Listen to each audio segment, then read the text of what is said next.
Hello friends, అందరికీ నమస్కారం. Welcome back to our channel passion and fashion by Sindhu. ఎవరైనా మన ఛానల్ని ఫస్ట్ టైం చూస్తున్నారా అయితే సబ్స్క్రైబ్ చేసుకోండి. అలాగే పక్కనే ఉన్న బెల్ ఐకాన్ని కూడా యాక్టివేట్ చేసుకోండి.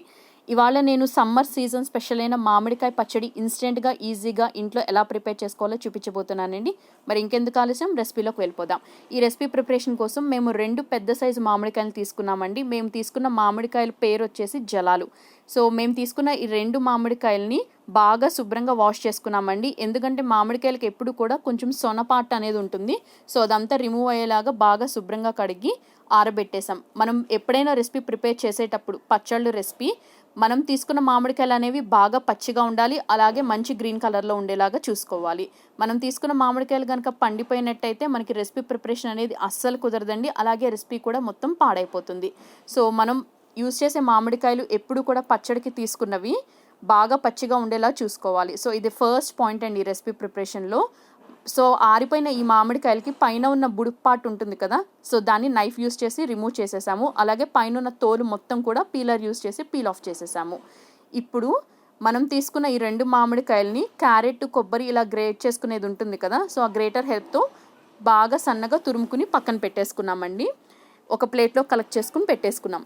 సో ఇప్పుడు ఏం చేయాలంటే కొంచెం వెడల్పుగా పెద్దగా ఉన్న ఒక మిక్సింగ్ బౌల్ తీసుకోవాలి. మనం యూస్ చేసే మిక్సింగ్ బౌల్ ఎప్పుడు కూడా బాగా శుభ్రంగా ఉండాలి, అలాగే పొడిగా ఉండేలాగా చూసుకోవాలి.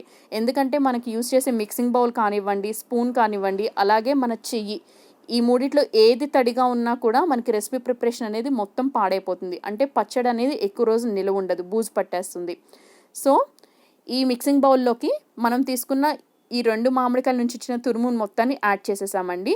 ఇప్పుడు ఇందులోకి అప్రాక్సిమేట్లీ 1 టేబుల్ స్పూన్ వరకు పసుపు అనేది వేస్తున్నాము. పసుపు వేసిన తర్వాత మేము ఇక్కడ మెజర్మెంట్స్ అన్నీ కూడా సాల్ట్తో చూపిస్తున్నామండి. టేస్ట్కి సరిపడా సాల్ట్ అనేది వేసేయాలి. ఇక్కడ మేము కళ్ళుప్పు చూపించాము, మీరు నార్మల్ సాల్ట్ అయినా యూస్ చేసుకోవచ్చు. అలాగే సుమారు ఒక 50 గ్రామ్స్ వరకు ఆవపిండి వేస్తున్నాము. ఒక 25 గ్రామ్స్ వరకు మెంతిపిండి అనేది వేస్తున్నాము. ఎప్పుడు కూడా మనం పచ్చడి ప్రిపరేషన్లో యూస్ చేసే ఇంగ్రీడియంట్స్ అన్నీ కూడా మనం తీసుకున్న మామిడికాయల క్వాంటిటీ అలాగే వాటికున్న పులుపుని బట్టి డిపెండ్ అయి ఉంటాయండి. సో మీరు ప్రిపేర్ చేయాలనుకున్న క్వాంటిటీకి తగినట్టు ఈ ఇంగ్రీడియంట్స్ క్వాంటిటీ అన్నీ కూడా ఇంక్రీజ్ ఆర్ ఎల్స్ డిక్రీజ్ చేసుకోండి. అలాగే కొందరు ఘాటు ఎక్కువగా తినడానికి ఇష్టపడతారు, కొందరు తక్కువగా తినడానికి ఇష్టపడతారు. ఇక్కడ మేమైతే అప్రాక్సిమేట్లీ ఒక 100 గ్రామ్స్ వరకు కారం అనేది వేసాము. ఇవన్నీ వేసిన తర్వాత ఒక స్మాల్ కప్, అంటే నార్మల్ టీ, కాఫీ ఇవి తాగడానికి ప్రిఫర్ చేసే స్మాల్ కప్ ఉంటుంది కదా, దాంతో 1 స్మాల్ కప్ ఆఫ్ నువ్వుల నూనె ఆరల్స్ వేరుశనగపప్పు నూనె వేయండి. ఈ రెసిపీ ప్రిపరేషన్కి సన్ఫ్లవర్ ఆయిల్ ఇట్లాంటి ఆయిల్స్ వేయకూడదండి. మీ దగ్గర పల్లి నూనె అవైలబిలిటీ ఉంటే అది యూస్ చేయండి, ఆరల్స్ నువ్వుల నూనె అయినా యూస్ చేసుకోవచ్చు. సో ఈ ఆయిల్ కూడా వేసిన తర్వాత హ్యాండ్ తడిగా లేకుండా చూసుకోండి. సో పొడిగా ఉన్న చేత్తో బాగా మిక్స్ చేసుకోండి. మీరు ఎట్టి పరిస్థితుల్లో మామిడికాయలని పిండుతూ మాత్రం మిక్స్ చేయొద్దండి. ఎందుకంటే దానివల్ల మామిడికాయల్లో ఉన్న పులుపుదనం మొత్తం జ్యూస్ ఫామ్లో బయటకు రిలీజ్ అయిపోయి పచ్చడి టేస్ట్గా ఉండదండి. సో జస్ట్ మనం తీసుకున్న పొడులన్నీ కూడా మామిడి మిశ్రమానికి యూనిఫామ్గా కోట్ అయ్యేలా కలుపుకోవాలి. సో కలుపుకున్న తర్వాత పైనుంచి ఒక 3 టేబుల్ స్పూన్స్ వరకు ఆయిల్ అనేది పోసేసి ఈ గిన్నె మీద మూత పెట్టేసి పక్కన పెట్టేసేయండి. ఇప్పుడు ఒక చిన్న బౌల్లోకి పొట్టు తీయని వెల్లుల్లి రెబ్బలు తీసుకోండి. ఈ వెల్లుల్లి రెబ్బల్ని ఒక మిక్సీ జార్కి వేసేసి ఎటువంటి వాటర్ అనేది యాడ్ చేయకుండా కోర్స్గా గ్రైండ్ చేసుకుని పెట్టుకోండి. ఇప్పుడు ఒక 3 టేబుల్ స్పూన్స్ వరకు ఆవపిండి అనేది తీసుకోండి. ఈ ఆవపిండిని మనం కోర్స్గా గ్రైండ్ చేసి పెట్టుకున్నటువంటి వెల్లుల్లి మిశ్రమంలోకి వేసి మిక్సీ జార్లోనే కోర్స్గా గ్రైండ్ చేసుకోండి. ఇప్పుడు గ్రైండ్ చేసుకున్న ఈ పేస్ట్ నుంచి సుమారు ఒక 2 టీ స్పూన్స్ వరకు పేస్ట్ అనేది తీసుకుని ఈ పచ్చడి మిశ్రమంలోకి వేసి జెంటిల్గా పొడిగా ఉన్న ఒక స్పూన్తో మిక్స్ చేసేసి అలా వదిలేసేయండి.